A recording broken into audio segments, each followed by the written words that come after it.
Of course, Ms. Davis, let's pick up at that. And since we have dealt with this stimulus issue over the last many, many months in this nation, Ms. Davis, let's say something about the stimulus and how people might have access to that kind of money, et cetera.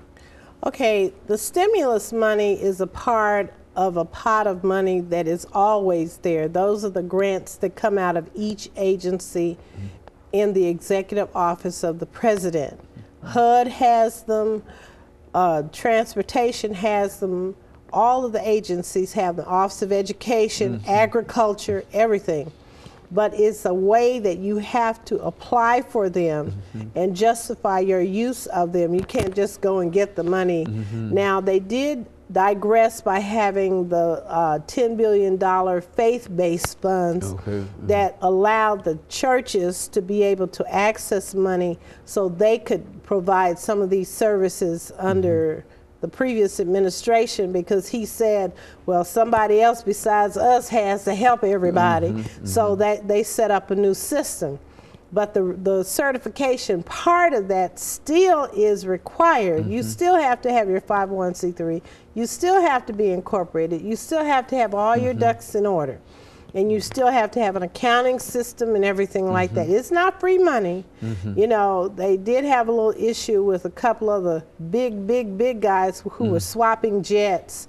And each jet is $40 million, and they were writing them off, and they got caught in a little quagmire. So now there's a little thing on the application: do you receive jets, yachts, and all of that? But not anymore. But the little guy doesn't.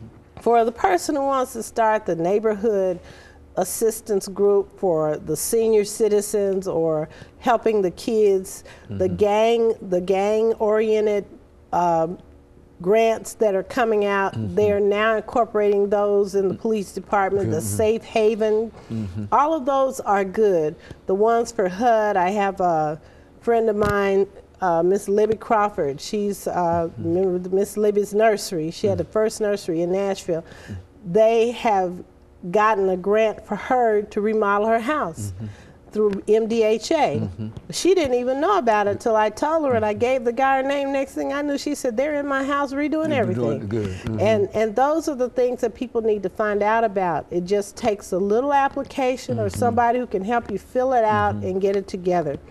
The Second Harvest gets all the food, but they also can get their own agriculture licensing too, that I found out from an official up in Washington. We have the kinds of things that will allow people to do self-help things. Funds to help with the mortgages, funds to help relieve the stress on, I don't have a job. Well, you've done a job for 30 years with somebody. You can take those skills and turn them into a business for yourself. You can write it out, structure it, and that's what I help people do. I've not always been successful, but I'm not, you know, the perfect person. But anybody who I've ever worked with, someone to do it on their own, and that wasn't my problem. But now what I see is we have at least $1 billion in invested educational funding on the street, getting $250 a week in unemployment money. Those skills need to be put in a format that those people can get grants, start their own businesses, and maybe become consultants to their previous employer. Do people find it difficult to become certified? I mean, what's the process that in that? Because that seems to me to be... The certification process isn't difficult. It's just that they have had so many transitions. At one point, it would take you 3 to 6 months to get a 501c3. Coming into this administration, you're getting them in 3 to 5 weeks. So each generation, each administration had its own way of challenging or stopping or holding it up or diverting the money. But now it's at a point where they need us. They need the little guy, the person with that degree, that training to go out there and help to be able to get the money and deliver the services and help humanity. You know. And these are the nonprofit sort of grants that are available now. Oh yes, yes. And see, there's corporate America who had a chance to get it together. They didn't get it together. But there are things like the Community Reinvestment Act. 6% of the assets of every major bank in America has to be set aside for community investments. People don't know that. No, very, very few people. I was not aware of that. Okay, now 6% of Bank of America's assets is what? Dot, dot, dot. Big right. dots. And that has to be set aside specifically for the by law for the community. And now, since that money is there and nobody's taking advantage of it, what happens? It just rolls over. It just rolls over and earns interest. Uh-huh. That's all. That's all they do. But it's available. It's money that's available for any conscientious person who has some kind of idea. But they've got to be certified, have the 501c3, and now it's at a point where you have the PayPal and your website is on there, and they just search the net and find nonprofits and drop the money in the PayPal. So now the one book that I recommend is Barack Inc. When I bought that book, it was a little skinny book. The first page had him taking the oath of office the day after inauguration.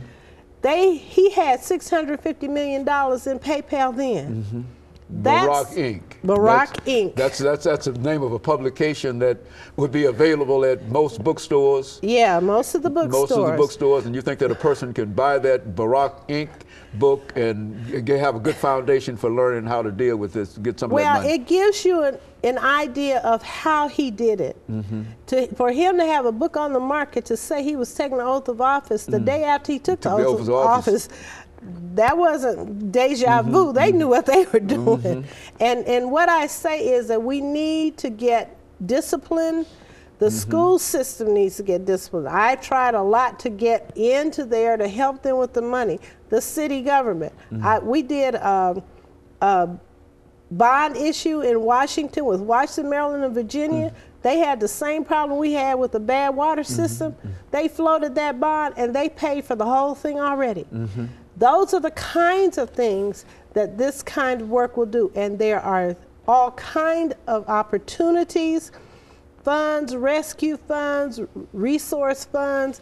But the thing is, those people who are in government, those people who are in the community are going to have to get their egos off their shoulders and start listening to people who've been where they haven't been to know what is here to help the people. The money is here, and Nashville is an oasis and a gold mine. And so, Ms. Davis,